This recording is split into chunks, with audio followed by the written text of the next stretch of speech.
Can a prosumer camera really shoot a gritty war film? Welcome back to Tommie D, the Camera O.G. Today we're breaking down the short film Dust. I'll show you how we use the Sony Z1U, a combat cameraman shooting style, and clever natural lighting tricks to get an amazing cinematic image on a tight budget. Let's dive in.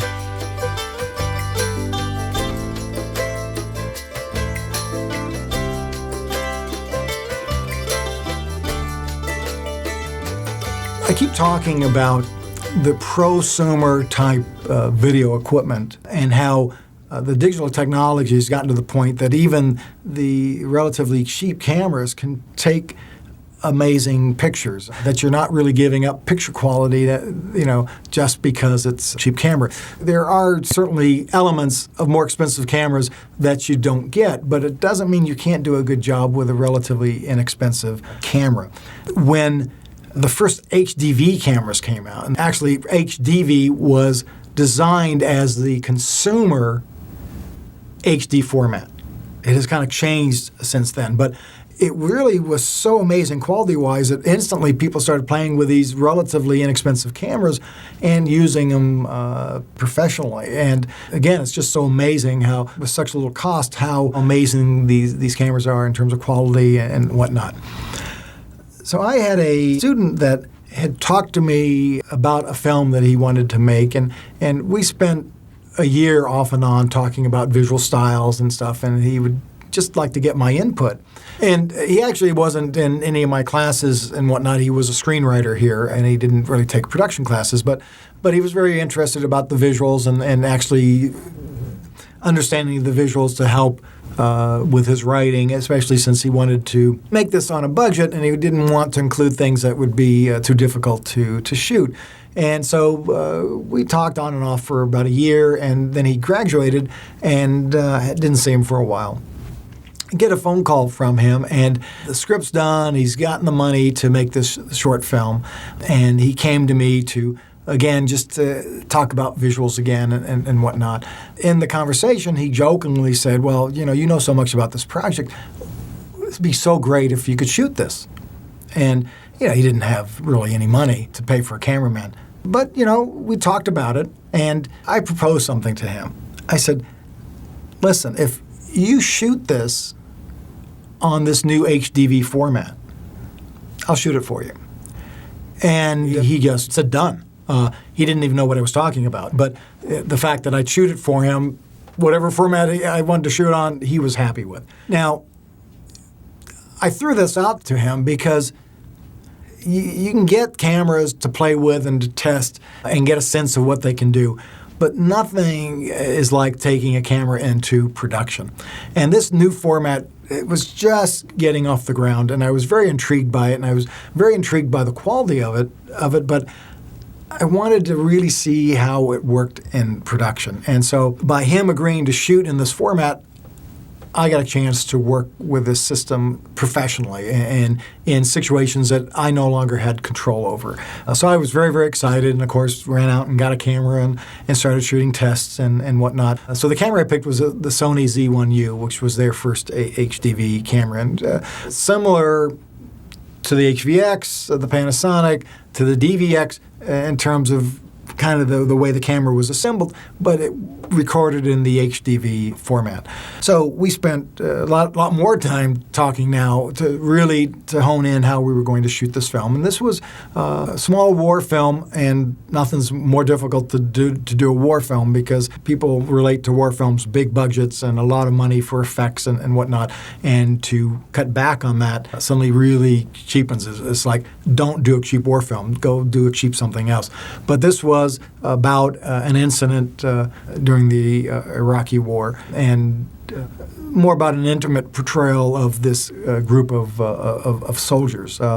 So we went out to shoot this film, and I had basically two Z1Us, and got a couple operators. We put a crew together, but it was all relatively low budget. And the style that we decided on was, if a combat cameraman was with this group of soldiers along for the ride, this would be how it would be shot. And so that was kind of the approach that we took, that if there was a combat cameraman there, he would be recording what was going on. So it was a style that I thought would really work for the film, and it would also give us a little bit more freedom to be a little bit more loosey-goosey on how we approached it, which would keep the cost down. So we shot this film, and it was an amazing learning experience for me.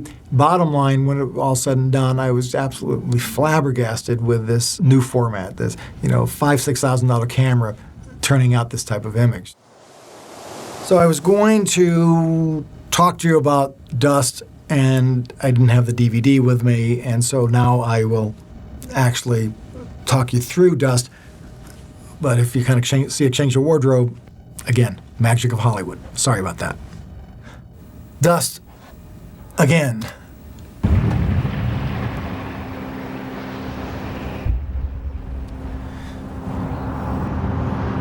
So this is the opening title sequence of Dust, and the images you're going to see have been manipulated in post.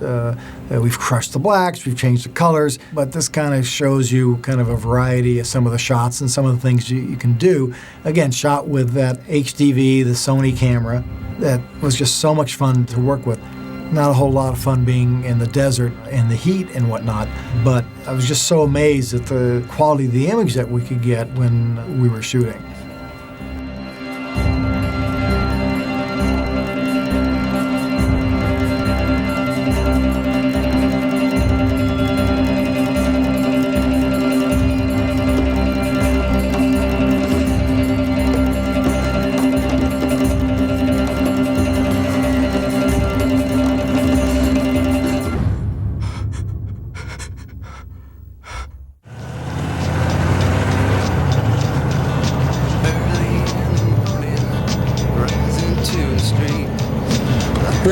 Grim Reaper, this is Dead 7. Moving into position. ETA 7 minutes, over. Roger that, Dead 7. Be advised, Saber 4 is Oscar Mike to checkpoint 15, over. Roger that.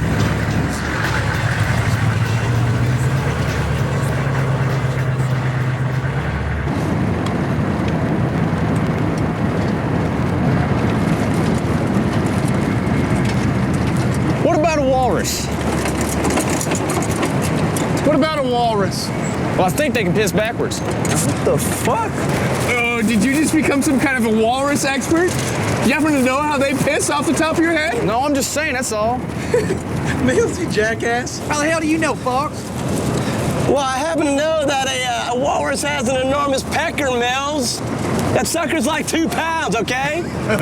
So if he was pissing backwards, that big Johnson of his would be poking out from behind his rear flippers. You got me? And Coop's mom would have one hell of a time trying to mount it from behind. Oh! So this is a sequence where the Humvee actually runs off the road, and the gunner in the back really whacks his head on that mounted gun and did a lot of damage. And so the guys have to go and try to find help to get him medevaced out because he's really in bad shape. So as I mentioned before, I wanted to approach this from the point of view of if there was a combat cameraman with this unit, this is footage that would have been taken from him. Very, very loose and kind of organic to what was going on. And these cameras were very small and portable and very easy to do this. And didn't do a lot of lighting, again, because that wouldn't really be the look, and it just shows you the ability of these cameras to handle, sunlight and shadow, and where areas blew out, meaning, hitting that 100% IRE, I just let it go in most cases. It worked out pretty well. Everyone, check your shit. Most everything was shot with 2 cameras, so we had 2 camera operators, and when we do a scene a second time, I would give the operators different things to play with. It might be the same basic action, but we might be following hands more than faces, or whipping to this and that, to give the editor a lot of choices.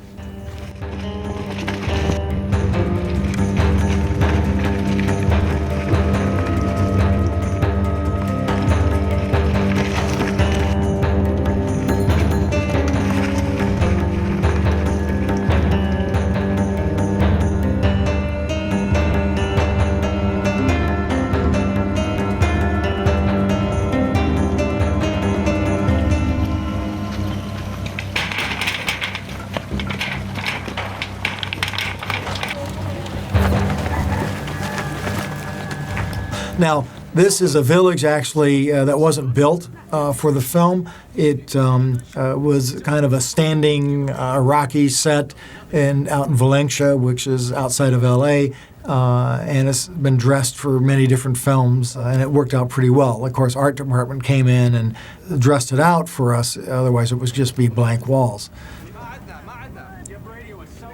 We did this march down the street, them looking for a cell phone, all the way down the street in one take, and then we do another take, and we do another take, and again, each time my operators would have different things they'd be looking for, as opposed to breaking it down into a lot of little shots. And we just felt that it would just have a more organic flow to it. Now, they spot an antenna, and they go inside this small room, and what they're going to enter now is actually something built on location, but in a totally different area. The thing that I had to worry about was I wanted total freedom for the cameras to move around, and I didn't want lighting to get in the way. And so basically, I put light in through the one window, but when they built the set, I had, as you can see some of the shots looking up, I had the art department separate the metal sheeting in the ceiling to let light in. And in areas that I needed more light, I actually cut holes in the ceiling, and that let light into these specific action areas after we did the rehearsal, which meant that the actors could move any place they wanted, the cameras could move any place they wanted with no lighting inside at all. And it gave us a lot of freedom to move very quickly. And as you see, what's going to come up here is a shootout for a small short film of great magnitude. And it was definitely hell in there. I was glad I was outside looking at the monitors and not inside with the cameras, because it became a war zone. Unlike Robert Rodriguez, that did a lot of the effects digitally afterwards, everything you see on this was actually shot at the time, and it was really quite disturbing, you might say. I asked my crew members if they had little camcorders to bring them to the set that day, and so we had 6 or 7 cameras in there, and I knew, like, okay, that vase was going to blow up. And so I'd mount a camera, hide it, aiming at the vase. So while everything was going on, my 2 operators were following my actors around. These other cameras were placed in strategic spots for these explosive hits, so we could get them done all at the same time, because we did not have the money or the time to reset this. So in each take, certain things would blow up, and then we'd clear the room out and begin again and start the sequence over again. You can see the things flying around very, very critically sharp, and it kind of has this edge to it. Well, we were changing the shutter angle. Remember, we talked about Saving Private Ryan and the discomfort that created, that almost that surreal quality. Well, we created that in here also, and it really, I thought, worked quite effectively.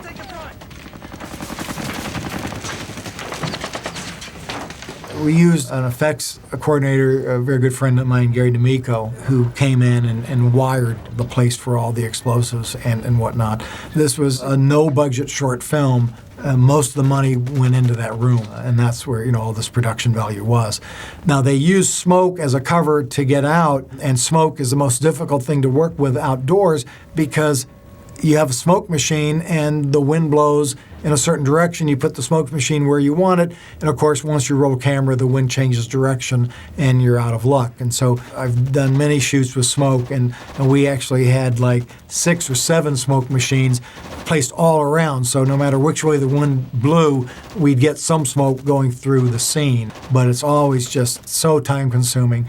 My biggest fear was there was sunlight, and this camera was holding things pretty well, but with the smoke and the sunlight, that sunlight would hit that smoke and it would white out. And I was very nervous about how intense that whiteout would be. Would it destroy the effect? But I think it actually kind of added to the tension. It turned out it wasn't a problem, but I was probably most nervous about that. Most smoke machines create a white smoke. A darker smoke is something that usually you can't do. It's more toxic and not as easily done.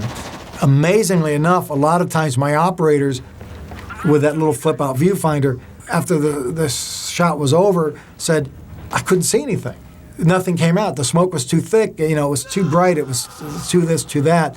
And I was looking at the high-def monitors. I had my head buried in these high-def monitors. I said, no, it's great. And I just follow the noise, and they would do it. And it really turned out great, but they were so confused and frantic at times because that flip-out viewfinder would just white out, and they would not really have a point of reference. Now, this sequence wasn't shot in the village at all. We only had that village for one day, and so there were hillsides behind them that didn't match anything. And so I had to really use a lot of smoke in the background to hide the fact that we weren't in the same location. So the fact that the smoke whited out actually helped me in this case. I used that to my advantage.